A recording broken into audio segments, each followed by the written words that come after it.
Have you ever paused to ask yourself this question, why am I living the way I am?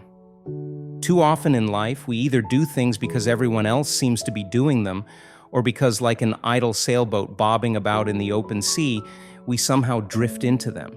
I know this because I've been there myself.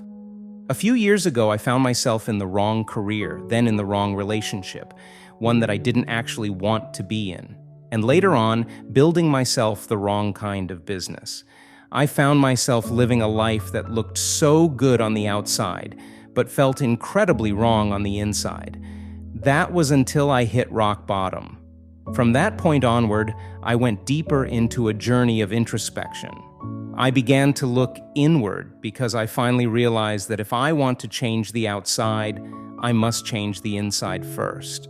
So I began to declutter. I tried to let go of whatever wasn't serving me so I can allow room for what will.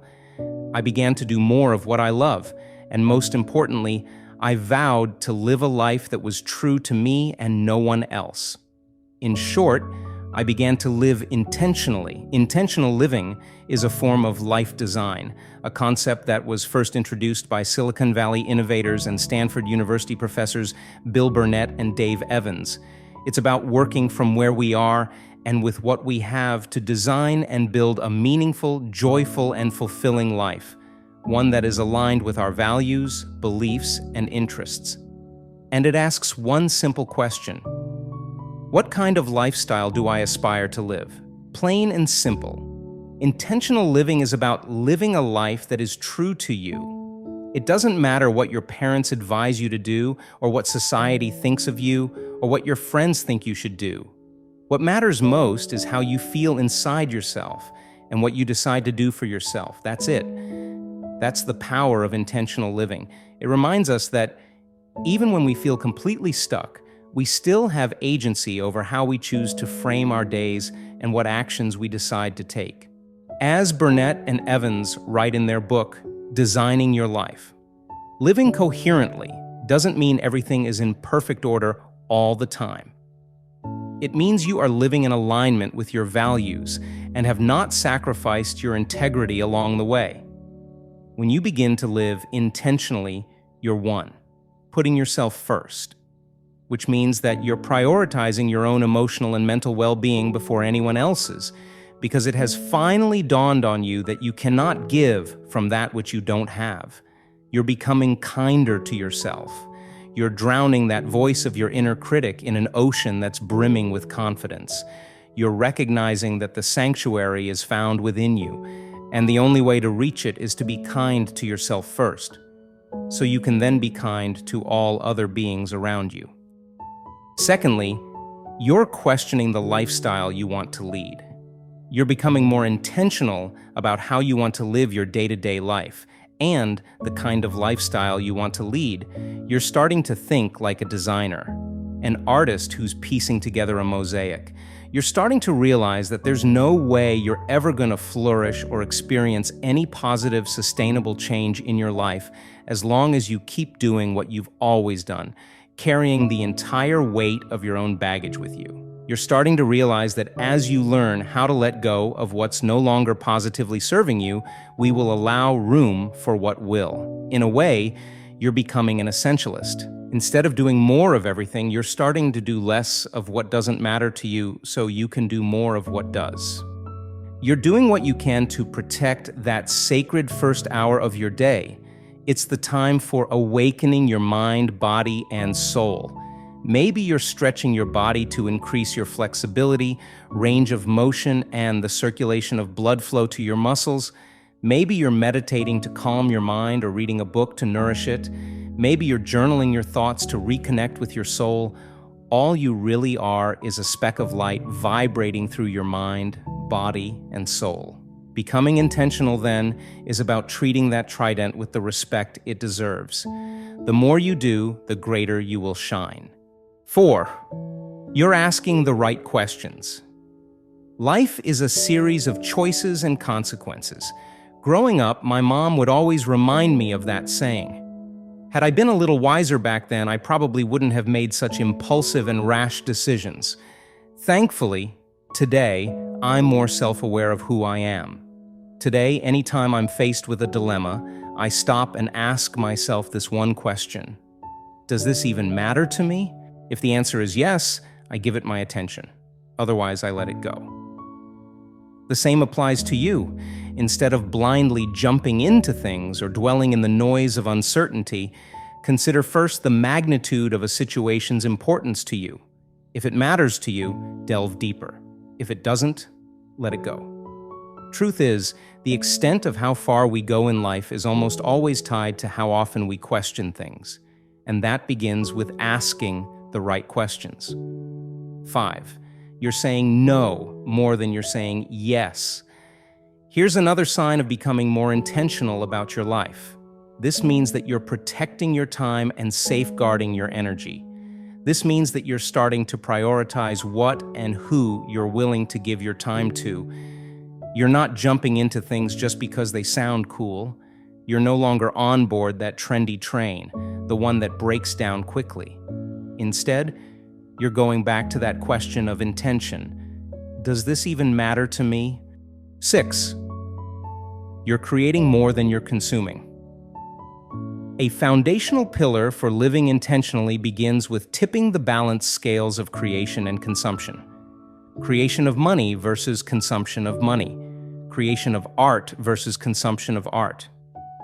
Creation of new knowledge paths, reading and learning, versus consumption of new entertainment. The goal is to create more than you consume because creation compounds while consumption depletes. And if you're starting to understand that a sense of purpose is rooted first and foremost in the service of others, then you're on the right track toward designing an intentional life. As Gandhi once said, the best way to find yourself is to lose yourself in the service of others. The secret to creating more than you consume is found along the path of choosing meaningful work you enjoy doing, something you're willing to improve at, and then giving it your best effort consistently. 7. You're sharing your progress, not your goals. There's a big difference between intention and action. Intention serves as your compass, while action is what actually moves you in that direction. You cannot design an intentional life without setting direction, but you also cannot live it without taking action toward that intention. Too often, however, we fall for the trap of substituting the instant gratification we receive from announcing our goals for the long-term satisfaction we will gain as we work toward it. As research suggests, the premature praise we receive from sharing our goals in public becomes a substitute for actually achieving them. The simple act of sharing your goals publicly can make you less likely to do the work to achieve them. That's why a lot of people talk about what they want to do, but never actually end up doing them. So you, silently working on your goals behind the scenes and sharing your progress as you hit your milestones, that's a sign that you're becoming more intentional about how to live your life. It means that you're not doing it for the fame or glory or the praise, you're doing it for you. You're not doing it for others, you're doing it for yourself. 8. You're creating more space for wonder and inspiration. You're finally recognizing the profound wisdom that lies in this phrase by James Clear in Atomic Habits. Environment is the invisible hand that shapes human behavior. So now you're working to redesign an environment that is conducive to your growth. You're creating more space for wonder and inspiration, and you're starting to recognize that sometimes the easiest form of addition is subtraction. That's why you're trimming everything that's no longer serving you so you can allow room for what will. You're choosing to move away from people who taint your day with negative energy and closer to those who inspire you and uplift you.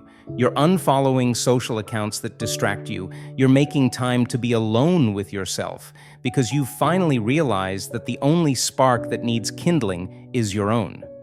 9. You're starting to surrender to the flow of life. You're starting to accept that struggle is simply the refusal to accept what is.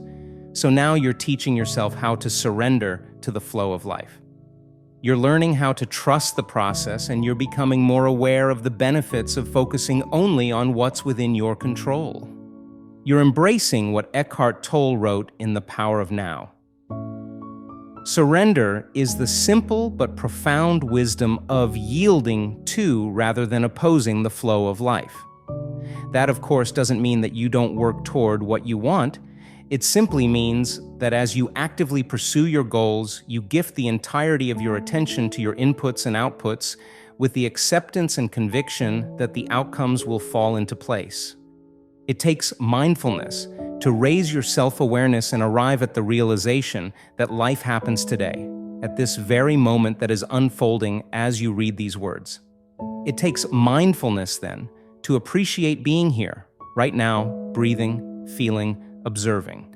Roman philosopher Cicero once wrote that gratitude is not only the greatest of virtues, but the parent of all the others. Gratitude, then, is the natural path to a mindful and intentional life. 11. Finally, you're taking the pressure off, and you're only comparing yourself to your former self. Everyone's journey is different, but while everyone will readily share with you their highlight reels, rarely will you find someone who's openly willing to reveal their behind the scenes. And that's precisely why the only person you should compare yourself to is the person you were yesterday. So if you're creating your own definition of success and sticking to it, then you're on the intentional path. If you aren't rushing anywhere because you realize there's nowhere for you to arrive at, then you're on the intentional path. And if you're finally realizing how the only worthy pressure exerted upon you is the one you inflict upon yourself, then you're probably relieving that needless pressure's grip on you, and thus you're on the intentional path. Our best self is the one that makes us feel a sense of peace within. Our best self is the one that allows us to build a sanctuary inside ourselves, a home that is guided by the rhythm and pace we consciously choose for our daily life. It's the intentional life, then, that leads you to your best self. And the answer to the question of why am I living the way I am becomes ever so clear and simple. I'm living the way I am because I choose to.